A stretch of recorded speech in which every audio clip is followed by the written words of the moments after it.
किस एज के बच्चों को डायबिटीज का खदशा है? जो पीडियाट्रिक एज ग्रुप है, हम तो 1 साल से बाय बर्थ से लेके 18 ईयर्स तक हम इसको लेते हैं।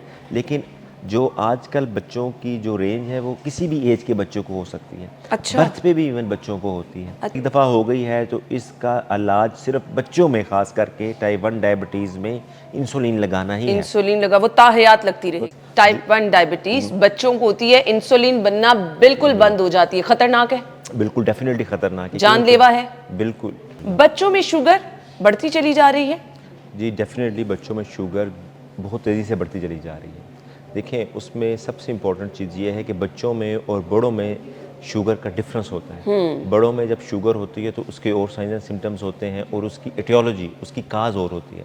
लेकिन बच्चों में शुगर की अलामात भी और होती हैं और उसकी काज भी और होती है। बड़ों में जो होती है वो होती है इंसुलिन रेजिस्टेंस की वजह से, कि इंसुलिन जो कि शुगर को कम करती है वो कम तो हो रही होती है, लेकिन उसकी रेजिस्टेंस जो होती है वो हो जाती है कि वो असर करना छोड़ देती है। लेकिन बच्चों में ये होता है कि जो इंसुलिन है वो बननी ही बंद हो जाती है। इसको कहते हैं insulin type 1 diabetes mellitus. Type 1 diabetes बच्चों को होती है, इंसुलिन बनना बिल्कुल बंद हो जाती है, खतरनाक है? बिल्कुल, डेफिनेटली खतरनाक है, जानलेवा है? बिल्कुल।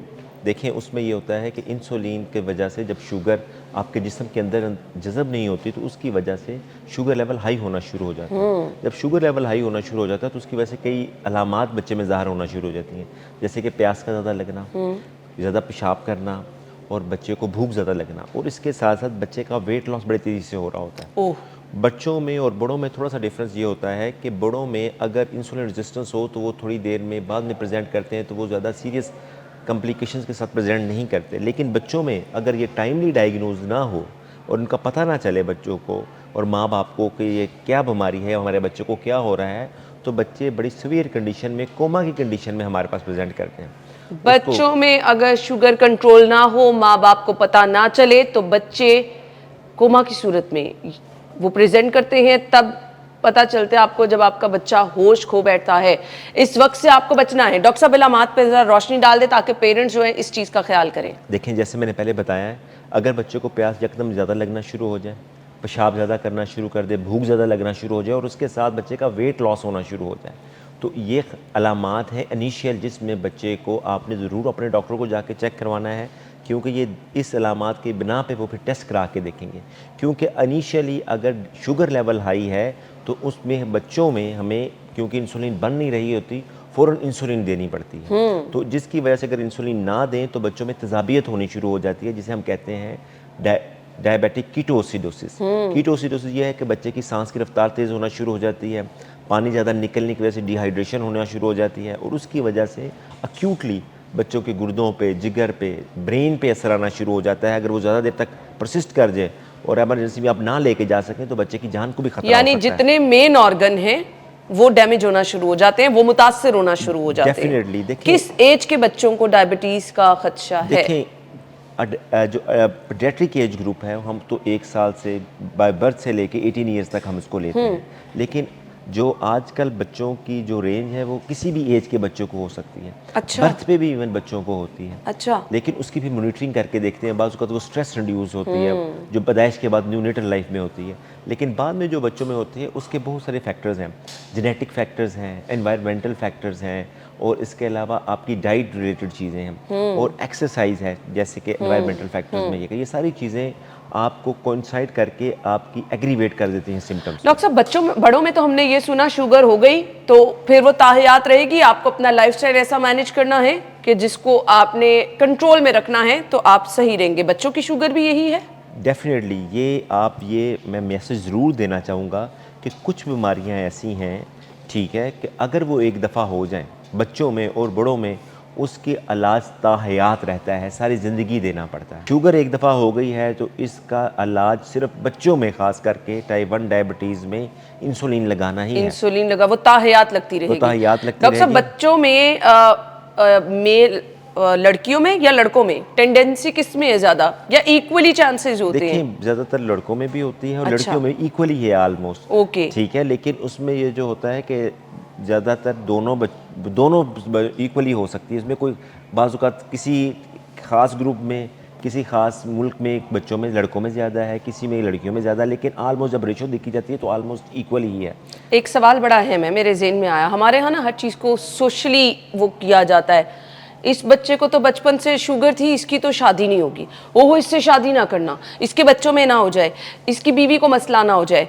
डॉक्टर साहब, इससे आपकी शादीशुदा ज़िंदगी मुतासर हो सकती है अगर एक बच्चे को बचपन ही से शुगर है, इंसुलिन पर है, वो उसका इलाज हो रहा, वो बड़ा हो गया, अच्छा लाइफस्टाइल था, अच्छी ज़िंदगी गुजार ली, शादीशुदा ज़िंदगी मुतासर हो सकती है?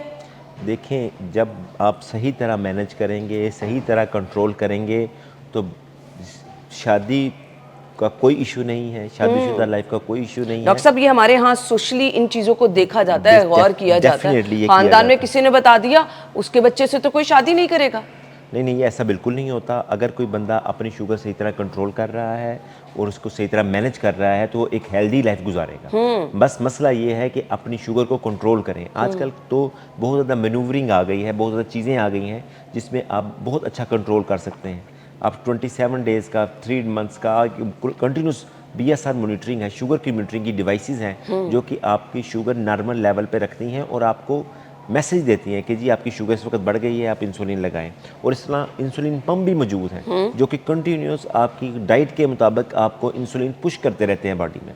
लेकिन वो ज़्यादा थोड़े से महंगे हैं, लेकिन इसका आपकी ज़ाती ज़िंदगी से भी और आपकी शादीशुदा ज़िंदगी में भी कोई असर नहीं होता अगर आप बच्चे को या ख़ुद को सही तरह मैनेज कर रहे हैं। हाँ, अगर आपकी डायबिटीज़ सही तरह मैनेज नहीं कर रहे, उसकी ट्रीटमेंट नहीं कर रहे, उसको प्रॉपर फॉलोअप नहीं कर रहे, तो उसकी वजह से बच्चों को मसला हो सकते हैं। और एक चीज़ मैं ये भी बताऊं कि ये ऑटोइम्यून डिजीज़ है। बच्चों में टाइप 1 डायबिटीज़, बच्चों में टाइप 2 भी हो सकती है और इसकी और भी कई टाइप्स हैं। मोडी है, मैच्योरिटी ऑनसेट डायबिटीज़ है जो कि थोड़े से एडल्ट जाके बच्चों को जो थोड़े से बड़े हो रहे होते हैं उसमें होती है। लेकिन इसमें आपको बताने वाली ज़रूरत ये है कि अगर किसी को डायबिटीज़ हो जाती है तो ये सिर्फ डायबिटीज़ के लिए नहीं, दूसरी चीज़ों के लिए भी देखना पड़ता है। उन बच्चों में आपकी थायराइड का मसला हो सकता है, उन बच्चों में आपकी सीलिएक डिजीज़ का मसला होने के चांसेस ज़्यादा बढ़ जाते हैं as compare to other community. तो और भी कई चीज़ें हो सकती हैं। जो बड़े ये कहते थे हमारे सीनियर्स कि शुगर इज़ जस्ट लाइक कि जैसे दीमक लग गई हो जिस्म को, अंदर से खोखला करते चले। अगर आप मॉनिटरिंग नहीं करेंगे करेंगे, क्योंकि ये आपके जिस्म के हर हिस्से पे असर करती है, आपके स्किन से लेके आपकी नर्व्स तक, आपकी वेसल्स तक, आपके दिल तक, दिमाग तक, हर चीज़ पे असरअंदाज होती है, आंखों पे। तो इसलिए इसको हम कहते हैं मल्टी डिसिप्लिनरी अप्रोच। जब भी डायबिटीज़ हो जाए तो आपने सिर्फ एक डॉक्टर को चेक नहीं कराना, उसमें मल्टी डिसिप्लिनरी अप्रोच। लेकिन एक डॉक्टर रखे, एक स्पेशलिस्ट रखे, क्योंकि आपके बच्चे की ज़िंदगी का मसला है। ये इधर उधर इस डॉक्टर के पास चले गए, अब इस डॉक्टर के पास, ये भी आपके बच्चे की सेहत के लिए बहुत खतरनाक हो सकता है। बच्चों में मोटापा शुगर का बाइस है। ब्रेक के बाद आके आपको बताएंगे। Stay with us.